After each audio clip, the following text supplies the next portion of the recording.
किसी नगर में एक सेठ रहता था। उसके पास लाखों की संपत्ति थी, बहुत बड़ी हवेली थी, नौकर चाकर थे, फिर भी सेठ को शांति नहीं थी। सेठ जब देखो तब क्रोध करता रहता था। सेठ कभी किसी नौकर पर गुस्सा होता तो कभी अपने घर वालों पर।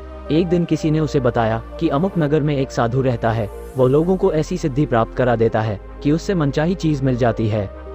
सेठ उस साधु के पास गया और उसे प्रणाम करके निवेदन किया, महाराज, मेरे पास पैसे की कमी नहीं है, पर फिर भी मेरा मन बहुत अशांत रहता है, मैं बहुत चिड़चिड़ा सा रहता हूँ, आप कुछ ऐसा उपाय बता दीजिए कि मेरी अशांति दूर हो जाए।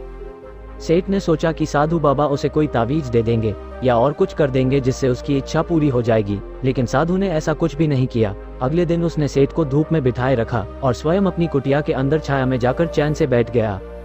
गर्मी के दिन थे, सेठ का बुरा हाल हो गया, उसको बहुत गुस्सा आया, पर वह उसे चुपचाप पी गया। दूसरे दिन साधु ने कहा, आज तुम्हें दिन भर खाना नहीं मिलेगा। भूख के मारे दिन भर सेठ के पेट में चूहे कूदते रहे, पर अन्न का एक दाना भी उसके मुंह में नहीं गया। लेकिन उसने देखा कि साधु ने तरह तरह के पकवान उसी के सामने बैठकर बड़े आनंद से खाए। सेठ सारी रात परेशान रहा, उसे एक क्षण को भी नींद नहीं आई। वो सोचता रहा कि साधु तो बड़ा स्वार्थी है, मैं कल ही अपने घर वापस चला जाऊंगा। तीसरे दिन सवेरे ही उठकर उसने अपना बिस्तर बांधा और घर चलने को तैयार हो गया। तभी साधु बाबा उसके सामने आकर खड़े हो गए और बोले, सेठ क्या हुआ? सेठ ने कहा, मैं यहाँ बड़ी आशा लेकर आपके पास आया था, लेकिन मुझे यहाँ कुछ नहीं मिला, उल्टा मुझे ऐसी मुसीबतें उठानी पड़ी जो मैंने जीवन में कभी नहीं उठाई, मैं जा रहा हूँ। साधु हंसकर बोले, मैंने तुझे इतना कुछ दिया पर तूने कुछ भी नहीं लिया।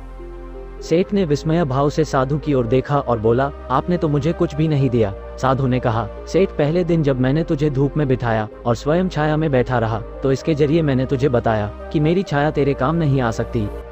जब मेरी बात तेरी समझ में नहीं आई तो दूसरे दिन मैंने तुझे भूखा रखा और स्वयं खूब अच्छी तरह खाना खाया, उससे मैंने तुझे समझाया कि मेरे खा लेने से तेरा पेट नहीं भर सकता। सेठ, याद रख, मेरी साधना से तुझे सिद्धि नहीं मिलेगी, धन तूने खुद अपने पुरुषार्थ से कमाया है और शांति भी तुझे अपने ही पुरुषार्थ से मिलेगी। सेठ की आंखें खुल गईं और उसे अपनी मंजिल पर पहुंचने का रास्ता मिल गया। साधु के प्रति कृतज्ञता व्यक्त करता हुआ वह घर लौट आया।